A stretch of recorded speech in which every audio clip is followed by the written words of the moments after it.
शांति। 9 अक्टूबर 2025 की साकार मुरली से होमवर्क।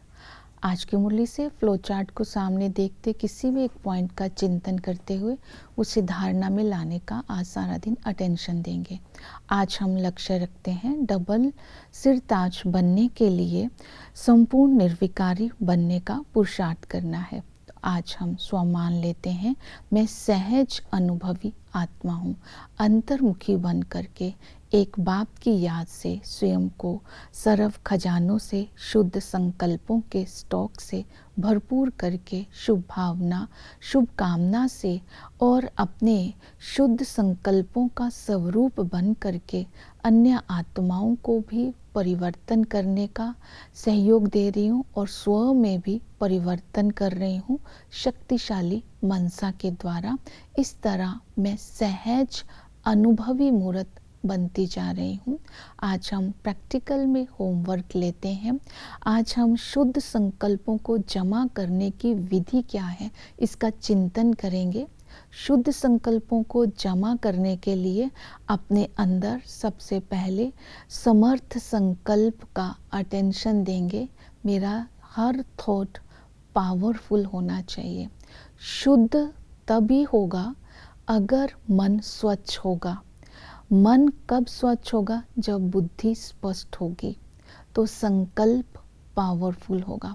पावरफुल संकल्प होने के साथ साथ यथार्थ भी होना चाहिए, क्योंकि हमारी शक्ति, हमारा संकल्प कहीं वेस्ट ना हो जाए। समय और स्थान को देखते हुए भी वो संकल्प करना चाहिए। तो शुद्ध, शुभ और पावरफुल, ये तीनों संकल्पों को का आधार है बुद्धि की स्पष्टता और दिल की स्वच्छता। तो शुद्ध संकल्पों के लिए मुरली के पॉइंट को हमेशा ही धारणा में लाने का लक्ष्य रखेंगे। स्वमानों को बार बार इमर्ज करते रहेंगे, क्योंकि मन की जितनी स्वच्छता होगी उतना ही हमारे संकल्पों की पावर बढ़ती जाएगी। जितना शुद्ध होगा मन, उतना संकल्प पावरफुल होगा। तो इसी तरह आज और भी चिंतन करेंगे कि अपने संकल्पों को शुद्ध करने के लिए ये अभ्यास करेंगे, मैं आत्मा हूँ, शरीर नहीं हूँ।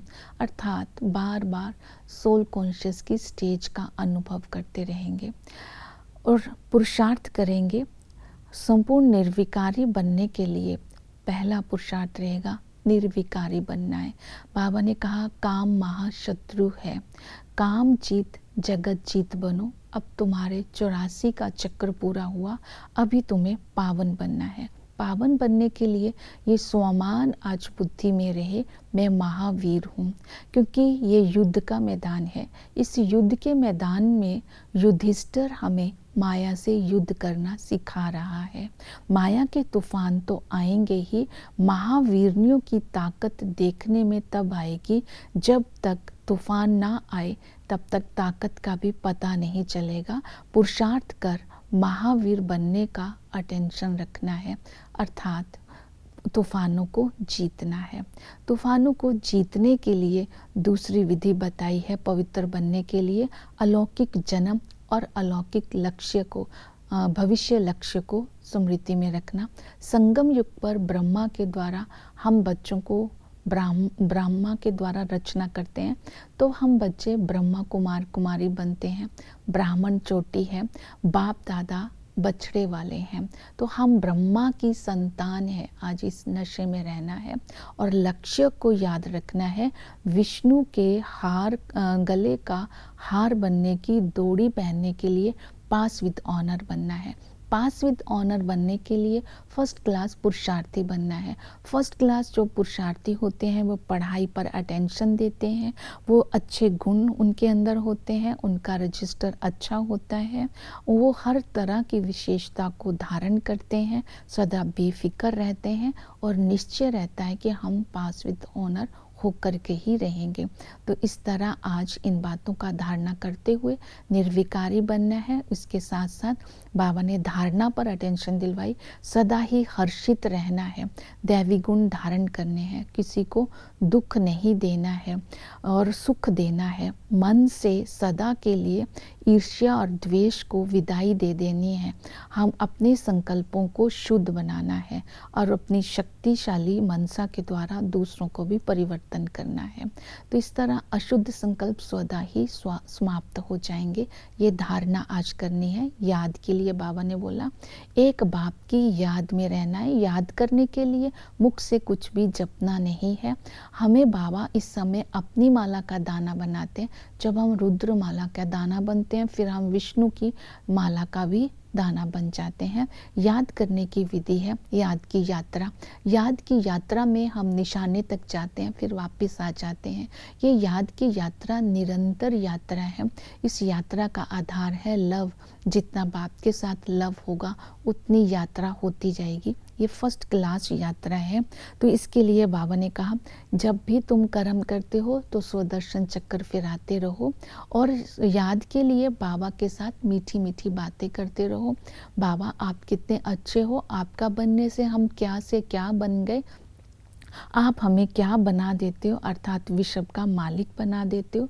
इस तरह आज याद की यात्रा में स्वदर्शन चक्कर फिराते रहना है और बाबा से रूह रिहान करते रहना है, बाबा के लव में लीन रहना है। दूसरी विधि बताई है, स्वमान को इमर्ज रूप में रखना है। मैं लाइट हाउस माइट हाउस हूँ। मेरे एक आंख में मुक्ति धाम, दूसरी आंख में जीवन मुक्ति धाम है। आंख कहते हैं बुद्धि को। बुद्धि से कभी परम धाम में जाना है, बुद्धि से कभी राजधानी में जाना है।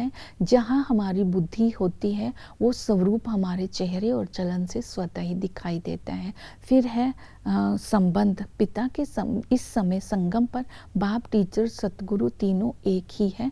पिता के संबंध से हमें विश्व की बादशाही मिलती है।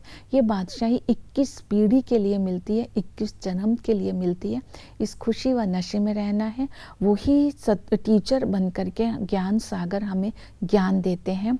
इस ज्ञान से, पढ़ाई से हम भविष्य ऊंच पद प्राप्त करते हैं। ये फॉर फ्यूचर है, अर्थात नई दुनिया के लिए पढ़ाई है। जितना ही हम ये पढ़ाई पढ़ेंगे उतना ही ऊंच पद पाएंगे। इस ज्ञान से ही सर्व की सद्गति होती है। वो बागवान भी है। हम कांटों से हमें फूल बनाते हैं। हम फूल बन करके भविष्य राजधानी में जाते हैं। तो जितना ही हम बाबा के नज़दीक जाएंगे उतना ही फूल बनते जाएंगे। फर्स्ट क्लास फूल बनने का लक्ष्य रखेंगे। और इसी तरह सतगुरु हमें क्षीर सागर से विश्व सागर में ले जाते हैं। फिर कर्मों की गति पर अटेंशन देना है। बाबा कर्म अकर्म विकर्म की गति समझाते हैं। विकर्मों का बोझा सिर पर नहीं रखना है। जब हम कलयुग में होते हैं तो विकर्मों का बोझा आ जाता है। सतयुग में होते हैं तो हर कर्म अकर्म होता है। संगम पर आकर के हम राजयोगी बनते हैं। हमारे कर्म श्रेष्ठ हो जाते हैं। हम राज्य भाग्य के अधिकारी बन जाते हैं, क्योंकि हमारा हर कर्म श्रीमत के अकॉर्डिंगली हो जाता है। तो चक्कर को जितना हम याद करते रहेंगे उतना चक्रवर्ती राजा बन जाएंगे। तो स्व का दर्शन करते रहना है और इससे हमारी बुद्धि बेहद की बनती जाएगी। हम बेहद के विश्व के मालिक बन जाएंगे। आदि में यहाँ याद करना है, आदि में देवताओं का राज्य था। आत्मा सतो प्रधान थी, प्रकृति सुंदर थी, गोल्डन स्पून इन माउथ था। मध्य में आते हैं तो आसुरी गुण हो जाते हैं, आसुरी संप्रदाय को हो जाते हैं, देह अभिमान आ जाता है। अंत में बाबा आकर के पुरुषोत्तम संगम युग पर हमें पुरुषोत्तम बनाते हैं। ओम शांति।